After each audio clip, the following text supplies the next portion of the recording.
এইভাবেও রাখা যাইতে পারে। পাওয়ারই তো গেছে গা। 5 লাখ টাকা লোকসান হয়ে গেছে। But still there is another one left, সেটা হচ্ছে যে 5K প্যানেল। OLED RAM দেখেন, RAM-এর মধ্যেও ডিসপ্লে। আমরা এখন আছি ROG বুথের সামনে। আমার পেছনে রিপাবলিক অফ গেমার্সের 20th anniversary edition special booth দেখা যাইতেছে। এইবার সব রাউন্ড ডিসপ্লে এবং প্রচুর ডিসপ্লে। এত ডিসপ্লে তার মানে কম্পোনেন্টের মধ্যেও থাকতেছে প্রচুর ডিসপ্লে। বুথেও ডিসপ্লে, কম্পোনেন্টেও ডিসপ্লে। চলেন বুথের মধ্যে ঢুকে পড়ি।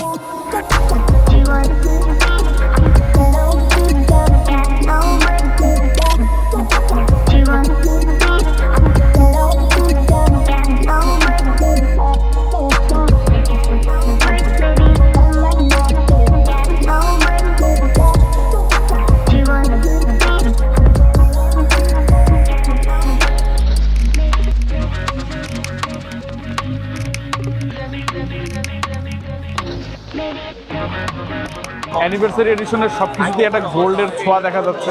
ROG Flow Z13 KGP আসতেছে AMD Ryzen AI Max 395 processor দিয়ে, আর আছে Radeon 8060S graphics with 50 TOPS NPU।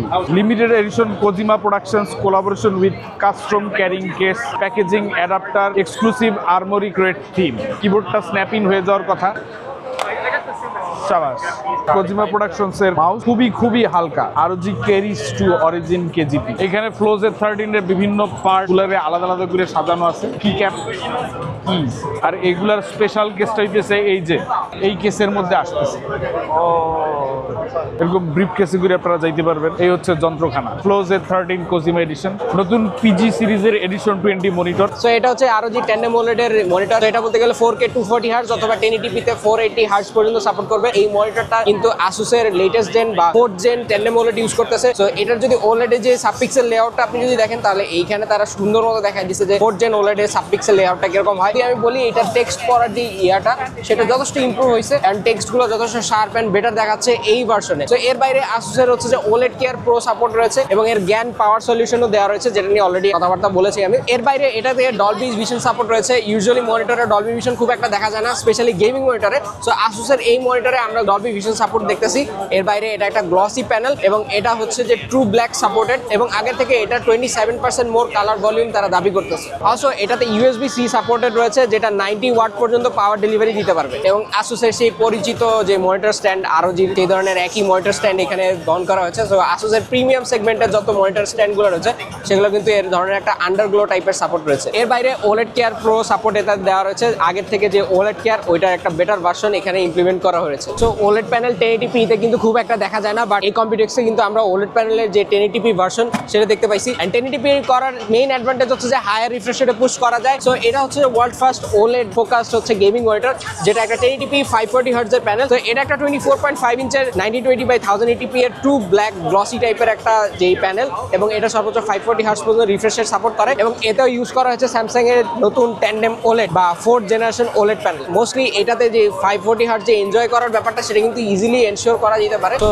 এটা আমরা প্রিভিয়াসলি কম্পিউটারে দেখছি। এটা একটা TN প্যানেল 610 হার্টজের, বলতে গেলে Asus লাস্ট ইয়ারে 610 হার্টজ পর্যন্ত পুশ করতে পারছিল। সো সেম ভার্সনটা এখানে আবার রিপিট করা হয়েছে, বাট আমি যে কম্প্যারিজনটা দেখাতে যাচ্ছি, this is how A TN panel looks versus this is a OLED panel looks. So OLED প্যানেলে যেহেতু অলরেডি 540 হার্টজ পর্যন্ত আমরা পৌঁছে যেতে পারছি, সো TN প্যানেল কতটা আসলে ভ্যালু রাখবে সেটা নিয়ে আমি স্টিল কনফিউজ। তো ইনপুট ল্যাগের কথা যদি বলতে হয় তাহলে TN প্যানেল কিন্তু স্টিল লো ইনপুট ল্যাগ মেকশিওর করে, বাট OLED প্যানেল কিন্তু almost up to the mark কিন্তু পৌঁছায় গেছে। এটা হচ্ছে যে Asus এর ওয়ান অফ দ্য নতুন XG সিরিজের ultra wide monitor. Ultra wide monitor বলতে বোঝাতে হচ্ছে যে ইউজুয়ালি 34 ইঞ্চ হবে।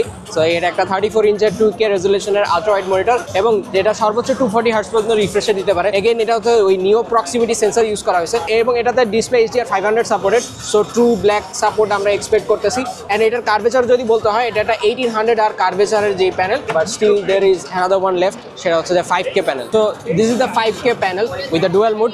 এই মনিটরটা হচ্ছে যে Asus 5K XG27JCEG and still বড় একটা মডেল। অ্যান্ড এটা ডুয়াল মোড সাপোর্টেড। 5K তে 80 হার্টজ সাপোর্ট করবে, যেহেতু 4K তে মোটামুটি আমরা 480 হার্টজ পর্যন্ত চলে গেছি, বাট স্টিল এটা 5K তে 80 হার্টজে চলতে পারে এবং QHD বা 2K রেজুলেশনে এটা সর্বোচ্চ 320 হার্টজ পর্যন্ত চলবে উইথ ওসি মোড অ্যান্ড এটাতে ELMB ভার্সন 2 ইউজ করা হয়েছে, যেটা পিক্সেল PPI রেশিও হচ্ছে 218। সো এটা আসুসের ফার্স্ট IPS প্যানেল, এটা ডিসপ্লে HDR 400 সাপোর্টেড। সো কেউ যদি হায়ার রিফ্রেশ রেট এক্সপিরিয়েন্স করতে চান সেক্ষেত্রে এটা একটা ভালো অপশন হতে পারে। উই স্টিল ডোন্ট নো এগুলা মার্কেটে কবে হিট করবে। সো আরও যে নতুন 20 ইয়ারের এডিশন হিসেবে আমরা দেখতে পাইতেছি কিছু কি cap set. So this will be the নতুন কি ক্যাপ সেট। ROG দুইটা হচ্ছে ROG লোগো, এটা ROG কিবোর্ডের, এটা ROG mouse, ROG headset, ROG gaming console, এইটা হচ্ছে ROG এর গেমিং চেয়ারের কি ক্যাপ। তো এর বাইরেও ROG 20 এডিশনের যে আজত এক্সট্রিম এডিশন আছে, এইটার নিচে 20 ক্যারেটের গোল্ডের একটা কার্ড দেওয়া থাকবে। এখন আপনি আইদার এটা কিবোর্ডের নিচে রাখতে পারবেন এই ধরনের গোল্ডেন কার্ড, অথবা আপনি এইভাবে শোকেজিং করে রাখতে পারবেন। অ্যান্ড যেই কি ক্যাপসগুলো আছে এগুলো খুব একটা র্যান্ডম আকারে আসবে। আই মিন আপনি যে কি ক্যাপ পছন্দ করে নিতে পারবেন তা না, আপনি এই কি ক্যাপের মধ্যে যে কোনো একটা পাইতে পারেন। এটা হচ্ছে তার ওই কি ক্যাপ সেটের যে বক্সটা ওইটা। অ্যান্ড তাদের এই অ্যাজত এক্সট্রিম এডিশনটা হচ্ছে যে সেই সেম 20 ইয়ারের অ্যানিভার্সারি আকারে দেওয়া। অ্যান্ড মোটামুটি একটা সেমি ট্রান্সলুসেন্ট টাইপের কি ক্যাপ দিয়ে এটা মোটামুটি একটা গেমিং ভাইব দিচ্ছে। Also they have added extra wrist rest with it. And রিস্টেস্টটা হচ্ছে যে ডিটাচেবল, অনেকটা দেখা যাচ্ছে ম্যাগনেটিকের মতো করে কিবোর্ডের সাথে কানেক্ট হয়ে যায়। এবং অ্যাসুসের হচ্ছে যে এক্সটার্নাল একটা mouse ROG Harpe 2 extreme 20 edition এটা তারা অ্যাড করছে, যেটা হচ্ছে সেম ওয়েতে গোল্ডেন এমব্লেমের সাথে আসে। তো তাদের যে গোল্ডেন 20 এডিশনের এমব্লেমটা আছে এটাই হচ্ছে মাউসের ভেতরে দেওয়া, এবং এই ট্রান্সলুসেন্ট পোর্শনের নিচে কিন্তু এই গোল্ডেন 20 এডিশনের যে এমব্লেমটা সেটা দেখা যায়। যেহেতু উপরে অনেক লাইটিং, সো এটা অনেক মানে ঝিকিমিকি আকারে দেখাবে, বাট ইউজুয়ালি লো লাইটে এই গোল্ডেন এডিশনটা ভালোই দেখাবে। অ্যান্ড ওভারঅল মাউসটা কিন্তু গোল্ড এবং ব্ল্যাক টাইপের একটা অ্যাকসেন্ট দেওয়া আছে। And it looks pretty futuristic. যেহেতু Harpe edition already previously exist করতো, এটা জাস্ট আর একটা গোল্ডেন ভার্সন বা 20 এডিশন স্পেশাল ভার্সন আর কি। অন্যরকম দেখতে একটা সিস্টেম, নাম দিছে সিনথ arena T1 case mod. T1 সিরিজের GeForce RTX 5060 Ti কার্ডের বক্স দেখেন, গেমিং টিম T1। এখানে হচ্ছে AMD এর মাদারবোর্ড লাইন আপ শোকেস করা হইতেছে। এখানে আছে ROG Crosshair X870E গ্লেসিয়াল, তারপর হচ্ছে X870E ডার্ক হিরো, তারপর ROG Strix X870E গেমিং, এরপরে X870E গেমিং ওয়াইফাই, তারপরে Strix X870E-A হোয়াইট এবং ব্ল্যাক একটা একটা করে রাখা আছে। তারপরে 850 বোর্ড গুলা, তারপরে 890 আর 860। ইন্টেলকে একটু কম স্পেস দেওয়া হয়েছে, ইন্টেলের প্রতি এই বৈষম্য মেনে নেওয়া একটু কঠিন। ওকে, এরপর হচ্ছে কুলার দেখতে পেয়েছি ROG Strix LC4 360 8GB LCD cooler. দেখেন ডিসপ্লের সাইজ ডাজ ম্যাটার। স্ক্রিন দেখে এবার মনে হচ্ছে ব্যাপারটা ওই দিকে যাইতেছে। এইটাও একটা LC4 360। এরপর হচ্ছে SLC4 এর টিউবগুলো শর্ট টিউব, আর বাকিগুলো অবশ্য লম্বা টিউব আছে। এবং ফ্যানগুলো কিন্তু এখন আর আলাদা নাই, ফ্যানগুলোর একসাথে ঘুরে ফেলা হয়েছে, তিনটা ফ্যানের একটা একটা ঘুরে ব্লক। এই পাশে কিছু ROG সার্টিফাইড মেমোরি দেখা যাইতেছে, G-Skill Trident Z5 Kingston Fury, তারপরে V কালার OLED RAM। দেখেন র্যামের মধ্যেও ডিসপ্লে লাগাই দিছে, এটা মনে হয় এখনো বাকি ছিল। ক্লেভ প্রেস 5 পরে বিউইন আছে, XPG X Power আরো কয়েকটা দেখা যাইতেছে। এই কর্নারের নিচে আছে Corsair Dominator Titanium Asgard Valkyrie। এইখানে আমরা দেখতে পাইতেছি ROG Chronox কেসের ডিজাইন ইউনিক, বানাইতে মাথার উপর দিয়ে চলে দিতেছে। এত ইউনিকনেস দিয়ে কি হবে? এইখানে আমরা দেখতে পাইতেছি ROG Mark 16 হোয়াইট এবং ব্ল্যাক দুইটা কালারে এখানে দেখা যাইতেছে। এটা হচ্ছে ব্ল্যাকটা, আর বাম পাশে আছে হোয়াইটটা। এখানে পেছনে এটার যে কুলিং ডিজাইনটা আছে, চিপ লেভেলের কম্পোনেন্ট গুলারে এত স্মল স্পেসে ঠান্ডা করা খুব কঠিন, এই কারণে বেশ বড়সড় হিট সিঙ্কের ব্যবহার দেখতে পাইতেছি, এবং 3টা কুলিং ফ্যান আছে। এই পাশে হইতেছে রাউটার ROG Edition 20। রাউটারের ইন্টারনাল হিট সিঙ্ক গুলা দেখলে একটু অন্যরকম লাগার কথা। পেছনের ওয়ালের মধ্যে দেখা যাইতেছে বিভিন্ন জেনারেশনে Wi-Fi 6 to Wi-Fi 7 to Wi-Fi 8 internal গুলার বিল্ড কেমন। পিসিবি রে পুরো মেটাল শিল্ড দিয়ে ঢাইকে রাখছে, বিশাল বড় হিটসিং। রাউটারও এখন অন্যরকম ইঞ্জিনিয়ারিং হইতেছে। Rapture GT8N98 Pro। এই পাশে গতকালকে দেখা অ্যাজত এক্সট্রিম আর ROG Harpe 2 হারপিক গোল্ড প্লেট গোল্ড বার। যারা স্বর্ণে ইনভেস্ট করতে চান তাদের জন্য বলা, স্বর্ণের দাম কমে গেছে, মানে কমে যায় নাই, কমতেছে, কমার পথে। যে ডিসপ্লে গুলো লাগাইছে ইনসেন। ডিসপ্লে দেওয়া ফ্যান আছে 3টা, সামনে 2টা আর পাশে একটা বড় 3টা। Asus এর ROG লাইন আপ আসলে এখন এত পপুলার আর বড় হয়ে গেছে যে ROG এর জন্য আলাদা বুথ, Asus নিজে চলে গেছে আলাদা নাম নিয়ে ওই পাশে আরেকটা বুথে। এখানে আমরা দেখতে পাইতেছি ROG Zephyrus G14, এটা হচ্ছে গ্রে কালারটা, আর এই পাশে হচ্ছে G14 হোয়াইটটা। হোয়াইট পুরোপুরি না, সিলভার হোয়াইটের একটা মানে পার্ল হোয়াইটের টাইপ একটা ফিনিশ দেওয়া আছে। নেওয়ার ইচ্ছা আমার আছে, ইনশাল্লাহ আগামী বছরও নেওয়ার ইচ্ছা থাকবে। এরপর হচ্ছে বিগ বয়েস G16 গুলা আলট্রা 9 386H 50 টপ CPU 5090 ল্যাপটপ জিবি অর্থাৎ 24 জিবি গুলো দেওয়া আছে up to 160 watt max GP manual মোডে তাও পুশ করতে হবে। এখানে দেখতেছি জেফাইরাস ডুও জেনবুক ডুওটা বাংলাদেশে দেখা হয়েছে কিন্তু জেফাইরাস ডুওটা দেখা হয় নাই। এটা হচ্ছে GX651 ডুয়াল স্ক্রিনে গেমিংটা কেমন হবে একটু দেখার খুব ভালো হইতো। জেনবুকটা প্রোডাক্টিভ বা কর্পোরেট ইউজের জন্য ঠিক আছে কিন্তু জেফাইরাস ডুয়াল স্ক্রিন বানাইছে কি চিন্তা করে এটা একটা ভাবনার বিষয়। আই মিন পারে যেহেতু বানায় ফেলছে এটার মধ্যে 5090 আছে স্ট্রিম করা যেতে পারে এটা দিয়া। এরপর হচ্ছে দা ম্যামথ সবচেয়ে পাওয়ারফুল ল্যাপটপ স্কার সিরিজের Scar 18 inch 4K display 16:10 240 hertz refresh rate Intel 290HX plus CPU দেওয়া আর আছে 5090 laptop edition 24 GB graphics card 290HX plus এখানে ড্র করবে 80 ওয়াটের মতো টোটাল মিলে 320 ওয়াট।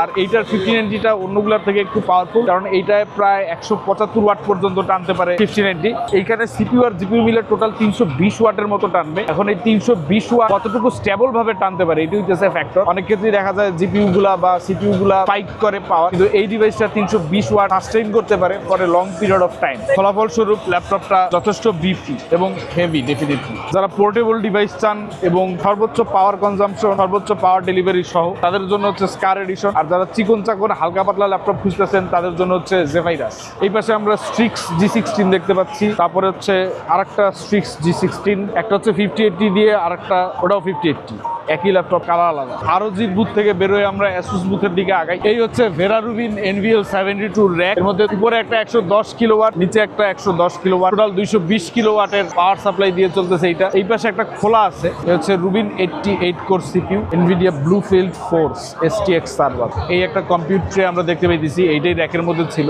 খুলে এইখানে বসায় দেওয়া হয়েছে। এই সবগুলা কানেক্ট করার পরে সিস্টেমটা আপ হয়। এটা হচ্ছে RTX Pro 6000 Blackwell server edition liquid কুল।